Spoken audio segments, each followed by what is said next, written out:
لایو لوکیشن رو برای بیبی فرستاد. بشر همیشه با کلمه ممنوعه مشکل داشته.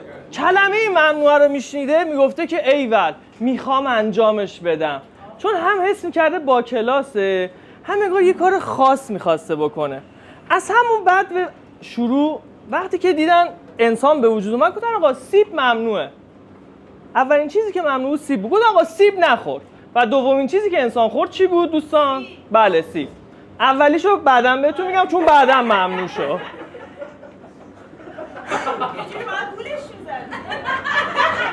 دیگه بخور اونجا شروع شد بچه‌ها. ما توی مهد کودک کاری که انجام میدادیم این بود، با دختر پسر بازی میکردیم. مشکلی داشت آیا؟ نه. چیزی میفهمیدیم؟ نه میفهمیدیم. من از همون اول عشق نازنین تو وجودم بود. اصلا هر موقع نازنین میدیدم میخواستم باش بازی کنم. حالا کجاش زیاد مهم نبود برام، فقط میخواستم با نازنین بازی کنم. رفتیم مدرسه، اول ابتدایی گفتم ممنوعه. مگه چی کار کرده بودیم ما؟ چرا ممنوعش کرده بودیم؟ آقا من تو همون مهد کودک هم دوست داشتم یه روزایی با امیرحسین بازی کنم. که البته بعداً برامون یه پرچمی درست شد که چندین رنگ داشت.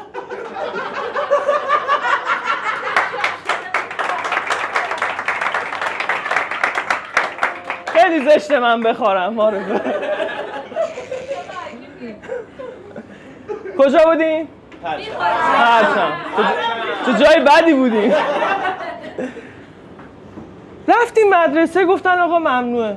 من نمیتونستم درک کنم، من نازنین رو میخواستم، کوها و دشتا رو میزدم کنار، من باید یه مدرسه دخترانه پیدا میکردم. اینجوری نمیشد. رسیدم مدرسه دخترانه رام ندادم، ولی خوش شانس بودم. چرا؟ چون تو همون دوره برای پدر مادرمون معجون رو ممنوع کرده بودن. تعداد بچه‌های زیادی اون موقع بود، مدرسه کم. یه دیوار بین مدرسه‌مون انداخته بودن، سمت راست پسرونه، سمت راست دخترونه. هنوز که هنوزه جای دندونای خودم رو اون دیواره میدیدم. یه بار رفتم روی مدرسه دخترانه نوشتم ببین با اسپری، گفتم ببین از اینی هم که هستش بهتون نزدیکتر میشم، صبر کن. چه وعده‌ای که تو انتخابات به ما نمیدادن. میخواستن، شما یادت فکر میکنن، گفتن آقا گندگوزانه ترینش این بود که یه دونه اردوی مختلط میبریمتون. یکی از این نماینده ها خود نازنین رو به من پیشنهاد داده بود. منم دیگه کم نذاشتم واسش. ببین سطل آشغال بود که آتیش میگرفت. شروع کرده بودم. من این حرفا حالیم نبود. میگفتم آقا رأی من کو؟ میگفتم انتخابات برگزار نشده.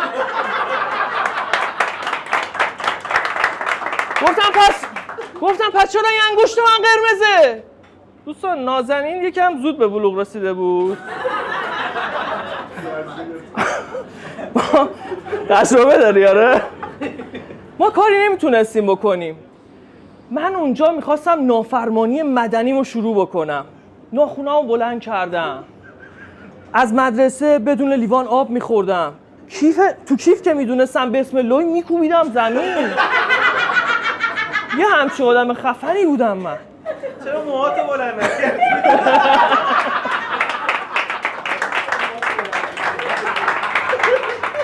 رفتم جلوی در ناظم نشستم. گفتم آقا پاشو چیکار میکنی؟ گفتم نه 21 روز اگه من اینجا تحصن کنم ناظم به ما میپیونده. ولی خبر نداشتم که این ناظم با اون ناظمی که چند سال پیش بودش فرق میکرد. اینا از خودشون بودن، ناظم و مدیر با هم بودن. کاری نداشتیم که مجبور شدم برگشتم سر کلاسم و شروع کردم دوباره گاز زدن اون دیوار. در سطح بین المللی هم همینه دوستان.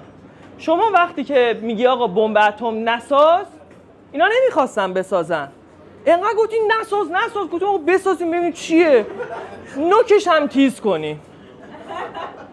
از بمب اتم گفتم یاد روز خوبی؟ یه راست برم و بیام. بفرمایید. یه رسم عارفه. از بمب اتم گفتم یاد 12 روز جنگ افتادم. یه حقیقتی بود نصف این جمعیت فکر کنم بدونن. تنها کسی که هیچ خطری تهدیدش نمی‌کرد محسن رضایی میرقائد بود.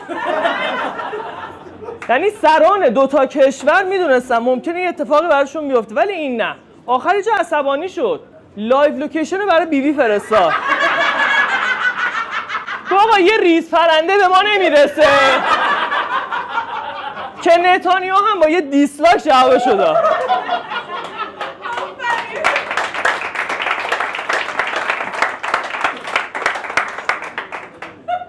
بابای من تو اون وضعیتی که هیچ کس اینترنت نداشت وصل میشد میرفت تو گروه خانوادگیمون یه گل محمدی میفرستاد زیرش هم مینوشت که سلام سلامت باشین خانواده گرامی. اینجا محسن رضایی دوباره طاقت نیاورد. گفت میشه این دعا رو برای من نکنی؟ یعنی یه جوری شده بود محسن رضایی میرقائد میرفت پشت اون میگفت نتانیاهو بیا منو بخور. بعد تو کافه‌هایی که همین جمعی که الان هستیم هم یه سری الدنگ بودن که همیشه میگفتن ما وصلیم. هم یادتونه یا نه؟ یه محبود نامی بود این خیلی میگفت من وصلم. نه شما نه شما نه داداش شما نه. نشسته بودیم تو کافه گفتش آقا دوشنبه 137 تا موشک بالستیک میخواد ایران اسرائیل رو بزنه. یعنی شما تصورشو بکنید اطلاعات سپاه جلسه گذاشته گفتن چیکار کنیم دوشنبه حمله کنیم. برنامه چیه؟ زنگ بزنیم الو مقامات دوشنبه میخوایم حمله کنیم. الو محبود کافه ای؟ داداش دوشنبه میخوایم حمله کنیم. اوکیه دادا. فازتون رو من نمیفهمیدم. و در آخر بیتی که دوست دخترم دوست داره از ممنوعیت نمیدونم چرا. حالا شما گوش بدین شاید شما متوجه شدین. اگر ازدواج سنتی ممنوع بود و روابط دختر پسری آزاد بود چی میشد؟ ازدواج سنتی میشد یه فانتزی جنسی واسه جوونا. شب پسره میرفت زیر پتو رو میکشید گفت حالا آروم دستم میکنم تو سینی چایی و یه چایی برمیدارم. تو چی کار میکنی؟ بعد دختره میگفت تو چی کار میکنی؟ میگفت من میخوام برم 45 دقیقه راجع به مهریه و شیربها حرف بزنم. بعد میگفت واقعا میتونی؟ میگفت دمت گرم دیگه بچه شرق باشه و اینجوری نباشه. حالا تو چشاتون دارم میبینم همتون الان یه ذره ازدواجی شدین و به من دارین بد نگاه میکنین. تا بیشتر از این حالشون بد نشده بریم سراغ اجرای عارفه. یه دست هم افتخار عارفه بزنیم.